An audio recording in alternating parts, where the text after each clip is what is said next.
Creamy butter chicken ഇഷ്ടമില്ലാത്ത ആരുമില്ല അല്ലേ? അത് വീട്ടിൽ തന്നെ തയ്യാറാക്കിയാലോ? അപ്പോൾ സിമ്പിളായിട്ട് അതെങ്ങനെ തയ്യാറാക്കുന്നതെന്ന് നോക്കാം.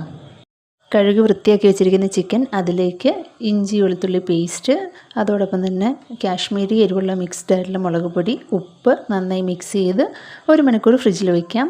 1 മണിക്കൂറായി. പാൻ ചൂടാക്കി സൺഫ്ലവർ ഓയിൽ ഒഴിച്ചു. അതിലേക്ക് ഇത് നമ്മുടെ ചിക്കൻ പീസസ് ആഡ് ചെയ്തിട്ടുണ്ട്. ഇനി നമുക്കിതൊന്ന് ഫ്രൈ ചെയ്ത് എടുക്കാം. ഞാൻ ആ പാനിലേക്ക് തന്നെയാണ് സവാള അരിഞ്ഞത്.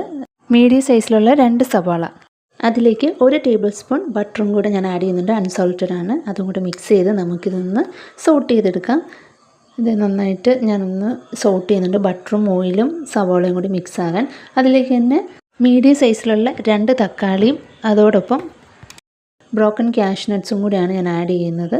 ഇതിലേക്ക് ഇഞ്ചി വെളുത്തുള്ളി പേസ്റ്റും കൂടെ ആഡ് ചെയ്തു. ഒന്ന് കുക്കായി. അതിലേക്ക് ഞാൻ മഞ്ഞൾപ്പൊടി, മുളക് പൊടി, അതോടൊപ്പം തന്നെ ഗരം മസാല, ഇത്രയാണ്, ഉപ്പും കൂടി ചേർത്ത് നന്നായി ഒന്ന് മിക്സ് ചെയ്തെടുക്കാം. ആ പൊടികളുടെ ഒന്ന് പച്ചമണം മാറുമ്പോൾ അതിലേക്ക് ആവശ്യത്തിന് വെള്ളവും കൂടി ഒഴിച്ചൊന്ന് നന്നായി കുക്ക് ചെയ്തെടുക്കാം.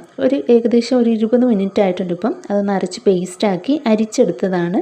ഇത് ഞാൻ പാനിൽ വെച്ച് ചൂടാക്കി അതിലേക്ക് നമ്മുടെ ഫ്രൈ ചെയ്ത് വെച്ചിരിക്കുന്ന ചിക്കനും കൂടെ ആഡ് ചെയ്തു. ഈ ക്രീമുമായിട്ട് ഇതൊന്ന് മിക്സ് ആകട്ടെ. കണ്ടില്ലേ, ഇത് തിളയ്ക്കാൻ തുടങ്ങിയിട്ടുണ്ട്. ഇനി നമുക്കതിലേക്ക് നമ്മുടെ കസൂരി മേത്തിയാണ് ഞാനൊരല്പം അതിലേക്ക് ആഡ് ചെയ്ത് കൊടുക്കുന്നുണ്ട്. ഇനിയിപ്പം ഞാനിതിന് മധുരത്തിന് വേണ്ടിയിട്ട് പഞ്ചസാരയാണ്, അത് 1 ടേബിൾ സ്പൂൺ പഞ്ചസാര മിക്സ് ചെയ്തിട്ടുണ്ട്. നന്നായിട്ടൊന്ന് മിക്സ് ചെയ്യാം. ഇനി ഇതിലേക്ക് ഫ്രഷ് ക്രീം ആഡ് ചെയ്ത് കൊടുക്കുവാണ്.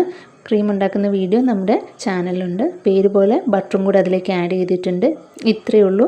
ഗാർണിഷ് ചെയ്യാൻ വേണ്ടി ഞാൻ ഇതിലേക്ക് ഫ്രഷ് ക്രീമും കൂടി ഒന്ന് സ്പ്രെഡ് ചെയ്ത് കൊടുക്കുന്നുണ്ട്.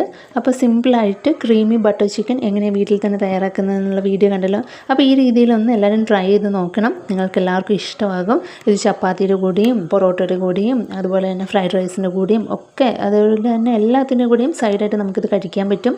സിമ്പിളാണ്, സൂപ്പർ ടേസ്റ്റിയാണ്. അപ്പോൾ എല്ലാവരും ഈ രീതിയിലൊന്ന് ഉണ്ടാക്കി നോക്കാം. വീഡിയോ ആദ്യമായിട്ട് കാണുന്നവരാണെങ്കിൽ ചാനലൊന്ന് സബ്സ്ക്രൈബ് ചെയ്യണം, ബെൽ ബട്ടൺ കൂടി അമർത്തണം. അതോടൊപ്പം തന്നെ വീഡിയോ ഇഷ്ടപ്പെട്ടാൽ ലൈക്ക് ചെയ്യുക, ഷെയർ ചെയ്യുക, കമൻറ്റ് ചെയ്യുക. അപ്പോൾ അടുത്തൊരു വീഡിയോ ആയിട്ട് വീണ്ടും കാണാം. Okay, by.